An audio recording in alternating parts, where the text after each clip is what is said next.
Goeiedag, baie welkom by hierdie uitsending. Jesus het gesê, waak en bid.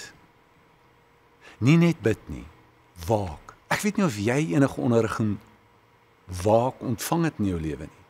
Om waaksaam te wees, om bewustelik te leef, is 'n baie groot tendens in die hele wêreld vandag, dat ons meer mindful moet wees.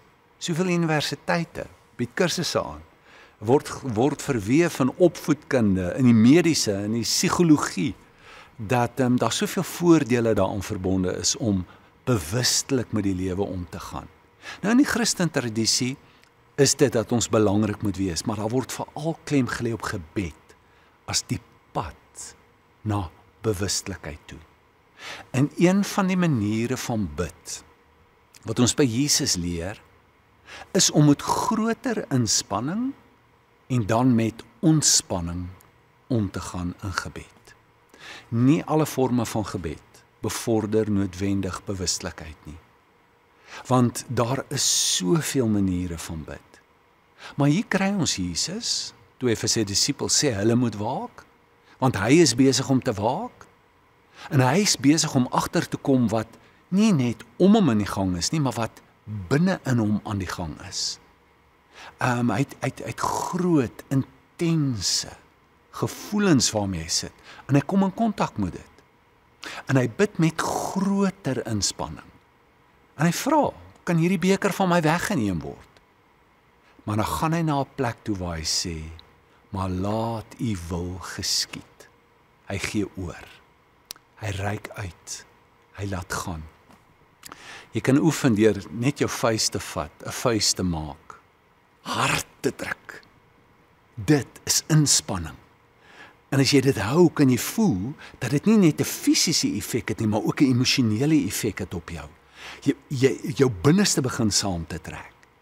En jy kan dit laat span, en jy kan dit laat gaan. En dit is eintlik nie om niks te doen as jy ontspan nie, maar dit is om nie meer te probeer om vas te hou nie. Ons doen dit met ons asemhaling. Hierdie ritme, hierdie staat, hierdie toestand van inspanning en ontspanning is deel van ons totale lewe. Die heeltyd is dit in die gang. En ons word uitgenooi om in gebed ook, by sekere tye, met baie groter inspanning te bid. Kyk, gewoonlik ontwikkel ons een van die twee maniere. Jy kry die rustige, stil mense, en hulle is dalk baie meer meditatief ingestel, en ons moet nie hard praat nie, en ons bid ook nie hard voor mekaar nie. En dan kry jy die ander wat baie luidrugtig, vrymoedig uitdrukking gee. Dit is nie die een of die ander nie. Dit is albei deel van ons lewe, van die lewe, en behoort ook deel te wees van ons omgang met God. Daar's 'n tyd van inspanning. Jesus se tyd het gekom, hy het in agonie gegaan, innerlike lyding. En hierdie innerlike lyding het fisies hom geraak. Ek meen sy sweet het soos bloeddruppels geword. Hy het, sê Hebreërs vir ons, met sterk geroep en trane na God toe geroep. Dis inspanning. Maar dan kom hy aan die einde van homself, en hy laat dit gaan. Hy los dit.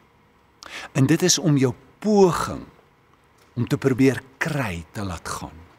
Dis om oor te gee, dis om mee te gee. Dis nou om toe te laat. En net soos wat jou innerlike inspanning 'n groot effek het op jou uiterlike, op jou lewe, op jou lyf, dis hierdie body-mind connection, werk dit ook na die ander kant toe. As jy laat gaan fisies, met asem, met alles, het dit ook 'n innerlike effek op jou. En ontspan jy ook, jou parasimpatiese senuweestelsel word nou geaktiveer. Deur inspanning word die simpatiese senuweestelsel geaktiveer. En nou gee jy oor. En jou hoop is op God.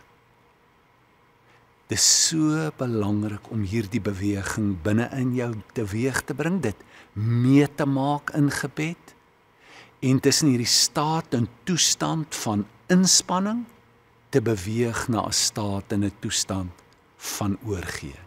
Jou lewe is nie net oorgee nie. Jou lewe is nie net ontspan nie. Net so is jou lewe nie net inspanning nie. Dis soos 'n pendulum. En dis 'n aanvoeling wat jy moet hê. En is veral as jy in agonia is. Angs sit. Gaan in dit in. Verwelkom dit.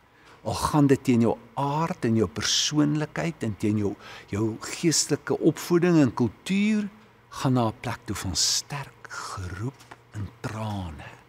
Gee uitdrukking aan dit. En gaan na 'n plek toe van oorgee. Jou hele lewe, elke faset, jou denke, saamtrek, inspan, jy kan laat gaan, laat gee. Jou gevoel in verhoudings, in jou werk, in jou speel, jou hele lewe in gebed. Dit is inspanning en ontinspanning. Dit laat my dink in Matteus 11:28 waar Eugene Peterson in die message sê, to learn the unforced rhythms of grace. Dis om hierdie ritme van genade, van uitreik, maar dan ook van laat gaan, te beleef, saam met God. Kom ons bid saam. Hemelse Vader, ons dankie vir die woord wat 'n lig is vir ons pad, vir ons lewe saam met U. Dankie vir die lewe wat U geleef het en help ons om U te volg, ietsie van te beleef en in te stap in 'n lewe met 'n baie groter, breë, helder bewussyn van U ook, wat in alles is en in alles werk. Ons dankie daarvoor in Jesus se naam. Amen.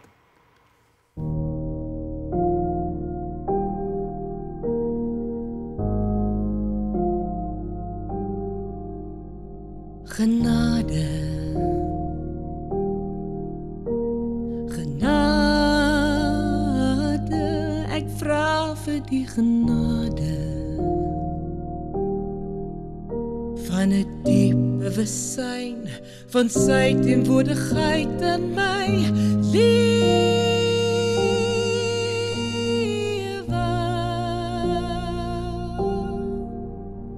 Genade,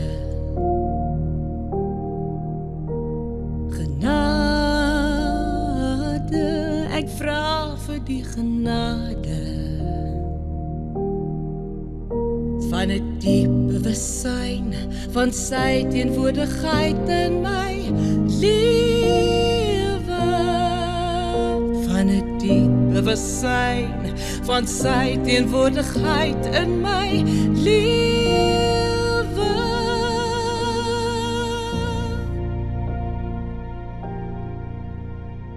Genade.